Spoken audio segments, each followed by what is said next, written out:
आज अंतिम दिन था और आज एक विशेष बात यह देखने को मिली, कल भी मिली थी।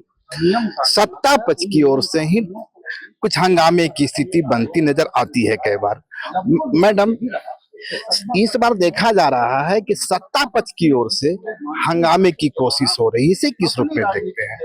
देखिए, क्योंकि मानसून सत्र छोटा रहता है, फिर भी यहाँ पर जो हम जनता के लिए यहाँ प्रश्न पूछने के लिए आते हैं तो वो हम पूछ सकते थे, लेकिन सत्ता पक्ष की जो मीटिंग हुई थी, हमें लगता है कि वहीं पर इनका एक बना था मैप कि भाई हमको सदन को नहीं चलाना है।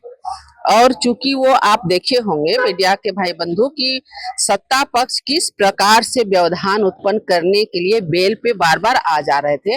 माननीय विधायकगण आए थे, वहां तक तो चलता है, लेकिन माननीय मंत्रीगण भी बेल पे आ जा रहे थे और ये साफ स्पष्ट बताता है कि ये सदन को नहीं चलने देना चाहते थे।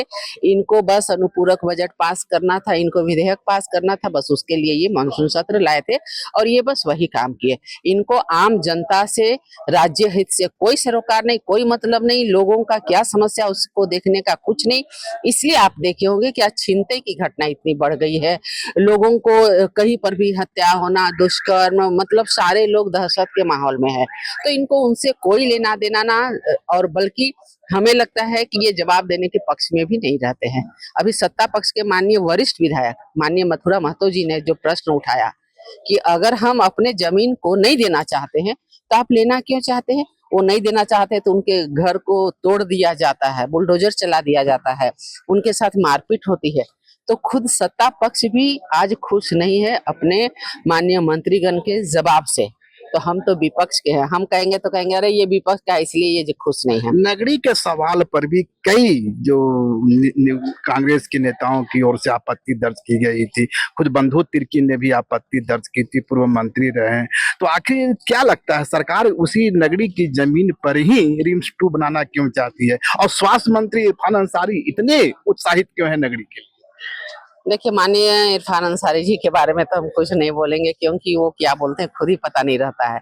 लेकिन हम एक बात जरूर बोलेंगे कि नगरी में जो रिम्स 2 का प्रस्तावित है, भाई आप कोई परती जमीन चुन लिए रहते, आप वो खेतीहर जमीन को जो खेती करते हैं बेचारे गरीब गुरबा अपने पुश्तैनी जमीन को बचाने के लिए लड़ाई लड़ रहे हैं, तो आप उसी को क्यों लेना चाहते हैं? क्योंकि आप चाहते नहीं है कि कोई अच्छा काम झारखंड में हो, आप हर चीज को चाहते हैं कि विवाद में वो पड़ा रहे। इसलिए इनका ध्यान रिम्स 2 नहीं है, इनका ध्यान है कि हम नगरी को उलझा करके रखें और जो हमारे आदिवासी, जो मूलवासी, यहाँ के स्थानीय जो भी अगड़े पिछड़े लोग हैं, उनके हक को हम छीनने का काम करें। बस इनका एक सिंगल मकसद यही है और लोगों को उलझा के रखना। 5 साल भी उलझाए थे और इस बार भी फिर उलझा के रखने का काम ये कर रहे हैं। इनको रिम्स 2 से कोई मतलब नहीं है। अगर खबर पसंद आए तो आप QR स्कैन कर दें हमारा साथ। आपका एक छोटा आर्थिक सहयोग है हमारा बड़ा हौसला। द भारत मित्र, बुलंद भारत की बुलंद तस्वीर।